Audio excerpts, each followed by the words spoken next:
हवाओं से कह दो कि वो अपनी औकात में रहे।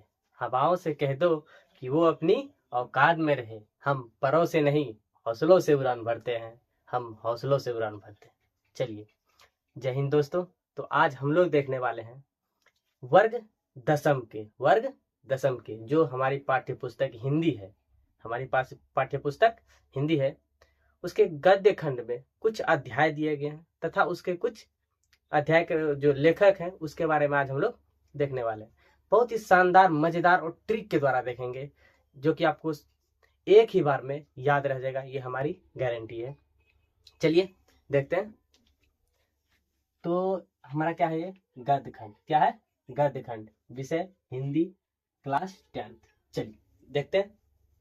पहला है श्रम विभाजन और जाति प्रथा। श्रम विभाजन और जाति प्रथा, इसके लेखक कौन हो जाएंगे? इसके लेखक हो जाएंगे भीमराव अंबेडकर। कौन हो गया इसके लेखक? भीमराव अंबेडकर। अब इसको याद कैसे रखना है, मेन तो ये है कि हमको इसको याद कैसे रखें। चलिए, याद करने का शानदार सा ट्रिक हम लोग देखते हैं।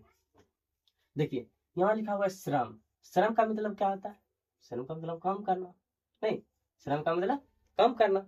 श्रम का विभाजन मतलब कम को क्या करना? बढ़ देना। कम को बढ़ देना।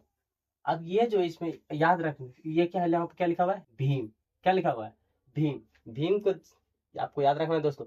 भीम जो है, ये आप कार्टून वीडियो में देखते होंगे, बच्चे में भीम था, एक था ना। भीम को कोई सा भी काम दे दो, वो क्या कर लेंगे? अपने से अकेले कर लेते हैं। ये बढ़ के करेंगे, लेकिन सारा काम अकेले कर लेते हैं। कौन कर लेते हैं? भीम। कौन कर लेते हैं? भीम। बस भीम से याद रखना, भीमराव अंबेडकर। भीम के जैसा कोई दूसरा नाम इसमें है ही नहीं, इसलिए आपको क्या याद रखना है? भीम। क्या याद रखना है? भीम। चलिए, याद रहा दोस्तों। चलिए अगला देखते हैं। 20 के दांत। 20 के दांत। चलिए, 20 के दांत, इसका लेखक कौन है? नलिन विलोचन शर्मा। नलिन विलोचन शर्मा। इसको कैसे याद रखेंगे? इसको याद रखने के लिए एकदम शानदार सा ट्रिक है। चलिए 20, अब देखिए, कोई भी मान, इसके ट्रिक कैसे याद रखेंगे? 20 है, 20 कोई भी, अगर सांप से 20 निकलता है। सांप अगर किसी को काटे तो उसके शरीर में क्या चला जाएगा? 20। जैसे उसके शरीर में 20 जाएगा, उसका शरीर कैसा हो जाएगा? कैसा हो जाएगा? नीला। कैसा हो जाएगा? नीला। देखिए, नीला सा कोई क्या याद रखना है? नलीन। क्या याद रखना है? नलीन। नहीं, इसके याद क्या हो जाएगा? नलिन विलोचन शर्मा। नलिन सिर्फ याद रहा, नलिन विलोचन शर्मा तो अपने आ जाएगा, नहीं आ जाएगा। चलिए उसी तरह अगला देखते हैं। भारत से हम क्या सीखें? भारत से हम क्या सीखें? अब देखिए, जो भारत के व्यक्ति है, भारत से क्या सीख सकता है? तो भारत की जो मूल भाषा है, मतलब मूल बातें हैं, यहाँ की वहाँ की जो मूल बातें, वही तो सीखेगा। अब फालतू का बात थोड़ी सीख के जाएगा, तो क्या सीख के जाएगा? मूल बातें। तो ये सीखा जाएगा मूल। क्या हो जाएगा? मूल। अब मूल जैसे ही आपके माइंड में आएगा, मूल से दूसरे में है किसी में, देखिए तो क्या हो जाएगा? मूल जैसे मूल आया तो क्या होगा? Max Muller. क्या हो जाएगा? Max Muller. क्या याद रखना आपको? Max Muller. भारत से हम क्या सीखे, इसके लेखक कौन है? Max Muller. चलिए अगला आते हैं। अगला है नाखून क्यों बढ़ते हैं? नाखून क्यों बढ़ते हैं? देखिए, इसमें आपको याद रखना है कि आप इसका पहले लेखक जानते कौन है? हजारी प्रसाद द्विवेदी। हजारी प्रसाद द्विवेदी। चलिए, इसमें आपको कैसे याद रखना है? आपके नाखून है, सभी के पास नाखून है। अब नाखून को आप 1000 बार काटे ना, 1000 बार काटे, लेकिन नाखून क्या होता है? बार बार बढ़ ही जाते हैं। 1000 बार काटे, लेकिन नाखून बार बार बढ़ ही जाते हैं। इसे कैसे याद रखना है? नाखून को कितना बार काटे थे? 1000 बार, लेकिन बाद में फिर क्या होते हैं? बढ़ ही जाते हैं। तो हजारी प्रसाद द्विवेदी। हजारी प्रसाद द्विवेदी। आपको सिर्फ हजारी याद रखना। अब हजारी किसी में है ही नहीं, सिर्फ एक ही में है, हजारी प्रसाद द्विवेदी। बस मार देना खटाक से ऑप्शन को। चलिए अगला, नागरी लिपि। नागरी लिपि, इसके लेखक कौन जाएंगे? गुणाकर मूले। इसके लेखक कौन जाएंगे? गुणाकर मूले। अब देखिए, नागरी लिपि, यहाँ देखिए लिपि वर्ड है। क्या है? लिपि। अब लिपि कोई सभी व्यक्ति तो नहीं लिख सकते हैं। कोई लिपि मान लो हमको लिखना है, कोई लिपि सीखना है, सभी व्यक्ति तो नहीं लिख सकते हैं, ये नहीं सीख सकते हैं। तो कोई एक विशेष जिसमें गुण होगा। क्या होगा? गुण होगा। नहीं तो वही सीख सकते हैं। तो इसमें क्या होगा? गुण होगा। जिसमें गुण होगा वही लिपि को लिख सकते हैं। नहीं तो क्या हो जाएगा? गुणाकर मूल्य। गुणाकर मूल्य। गुणाकर मूल्य। एकदम अच्छे से कैसे याद रखना। लिपि कौन सी लगता है? जिसमें कोई क्या हो? गुण हो। क्या हो? गुण हो। तो कौन किसके पास गुण होगा? जो लिपि लिख सकता है। तो नागरी लिपि लेखक कौन जाएंगे? गुणाकर मूल्य। चलिए उसी तरह देखते हैं दूसरा, बहादुर। क्या है? बहादुर। अब देखिए दोस्तों, जो भी व्यक्ति बहादुर होते हैं वो कभी भी यहाँ नहीं रहते, वो क्या हो जाते हैं? अमर हो जाते हैं। क्या हो जाते हैं? अमर। जो व्यक्ति बहादुर होते हैं वो क्या हो जाते हैं? अमर हो जाते हैं। इसको कैसे याद रखेंगे? बहादुर। बहादुर के लेखक कौन हो जाएंगे? अमरकांत। कौन हो जाएंगे? अमरकांत। शानदार ट्रिक से याद करते चलना है दोस्तों। क्या हो जाएगा इसका? अमरकांत। चलिए अगला, परंपरा का मूल्यांकन। परंपरा का मूल्यांकन, इसके लेखक कौन है? रामविलास शर्मा। इसके लेखक कौन है? रामविलास शर्मा। अब देखिए परंपरा का मूल्यांकन, इसको याद कैसे रखें? नहीं चलिए आते हैं। तो परंपरा का मूल्यांकन देखिए, परंपरा क्या है यहाँ? परंपरा। यहाँ देखिए कौन है? राम। कौन है? राम। अब बताइए परंपरा जो है वो, परंपरा को कौन बनाए रखे हैं? राम। राम के इतना कोई कष्ट झेले भाई? बताइए 14 वर्ष तक वनवास, एक बार पिता के कहने पे वो चले गए। तो परंपरा, परंपरा को कौन बनाए रखे हैं? राम। कौन रखे हैं? राम। अब विलास, अब राम क्या भोग विलास में रहते थे? नहीं, राम कभी भी भोग विलास में नहीं रहते थे। कैसे याद रखना? राम विलास, राम विलास। तो जैसे आ जाए परंपरा, परंपरा किससे हमको सीखना चाहिए? तो राम से। किससे सीखना चाहिए?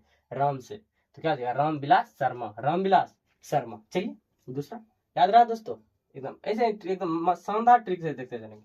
अगला, जीत जीत मैं निरखत हूँ। जीत जीत मैं निरखत हूँ। अब इसके लेखक कौन है? तो पंडित बिरजू महाराज। पंडित बिरजू महाराज। चलिए क्या आ गया? महाराज। कौन सा वर्ड आ गया?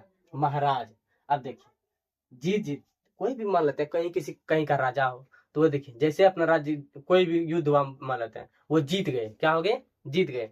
जैसे ही जीते तो क्या लगा? एकदम जीत जीत में निरखत हो, मतलब जीत जीत में एकदम मुस्कुराएगा, निरख रहा है। तो उसी तरह याद रखना, जीत जीत में निरखता कौन है? तो महाराजा। कौन है? महाराज। ऊपर में बैठे महाराज क्या कर रहे हैं? एकदम निखर रहे हैं। तो जीत जीत में निरखत तो कौन हो जाएगा? महाराज। महाराज में किसी में है क्या? देख सकते हैं, नहीं, एक ही में है। तो पंडित बिरजू महाराज। पंडित बिरजू महाराज। चलिए याद रहा। चलिए अगला देखते हैं। अगला है कि आवन्नियों के लेखक। नहीं, आवन्नियों के लेखक कौन है? आवन्नियों के लेखक कौन जगह? अशोक वाजपेयी। अशोक वाजपेयी। देखिए दोस्तों यहाँ पे क्या छिपा हुआ? बाज। क्या छिपा हुआ है? बाज है। बाज ना, बाज जो होता है पक्षी, बाज। बाज क्या कहता है? आवनी। आवनी देखिए क्या लिखा हुआ? आवनी। आवनी। इसी को क्या याद रखेंगे? वाजपेयी। वाजपेयी से क्या? आवन्नियों। बाज क्या कहता है? आवनी। आवनी। नहीं, इसके याद रखना हमको दोस्तों किसी भी तरह। तो बाज क्या कहता है? आवनी। आवनी। तो क्या हो जाएगा? आवनियो। बाज क्या कहता है? आवनी, मतलब वाजपेयी, अशोक वाजपेयी। हो गया। बस थोड़ा सा दिमाग लगाना है। क्या यहाँ मछली है, तो मछली के लेखक कौन हो जाएंगे दोस्तों? मछली। मछली अच्छे तरीके से याद रखेंगे। देखिए मछली है, क्या छुपा? कुमार। क्या छुपा हुआ है? कुमार। देखिए जो कुंवारे लोग होते हैं, जिसकी अभी शादी नहीं हुई है, नहीं हुई जिसकी शादी, तो वो देखिएगा पहले तो मछली खाएंगे। जैसे कुंवारा लोग मछली खाते हैं, जैसे शादी हो जाएगा वो मछली छोड़ देते हैं। काहे? बीवी का डर है भाई। नहीं तो क्या होगा? कुंवारा लोग क्या खाते हैं? मछली। कुंवारा लोग मछली खाते हैं। तो कुमार नहीं, कुमार। कुमारा लोग क्या खाते हैं? तो मछली। कुमार सारा देखेंगे तो एक ही में क्या लिखा हुआ है? कुमार। तो क्या हो जाएगा? मछली के लेखक विनोद कुमार शुक्ल। विनोद कुमार शुक्ल। मान लीजिए लड़के का नाम होगा विनोद। क्या लड़के का नाम क्या होगा? विनोद। तो विनोद कुमार शुक्ल। चलिए याद रहा। अगला लेते हैं। अगला, नौबत खाने में इबादत। नौबत खाने में इबादत, इसके लेखक हो जाएंगे यतीन्द्र मिश्र। यतीन्द्र मिश्र। अब देखिए यहाँ क्या है? नौबत खाने मतलब खाने है ना, खाने। खाने, नौबत खाने में इबादत। अब खाने, अब खाना हम लोग कैसे खाते हैं? मान तो कोई चीज खा रहे हैं, खाना को एकदम मीस मीस करके खा रहे हैं। नहीं, मीस करके खा रहे हैं। क्या? यतीन्द्र मिश्र। यतीन्द्र मिश्र। मिश्र से मिस मिस करके अब क्या खा रहे हैं? खाना। तो क्या जगह? नौबत खाने में इबादत के लेखक यतीन्द्र मिश्र। अब मिश्र एक ही में है और किसी में है ही नहीं। सिर्फ एक की पॉइंट आपको याद रखना और उसका आंसर खटक से टिक लगा देना। नहीं, अगला, शिक्षा और संस्कृति। शिक्षा और संस्कृति।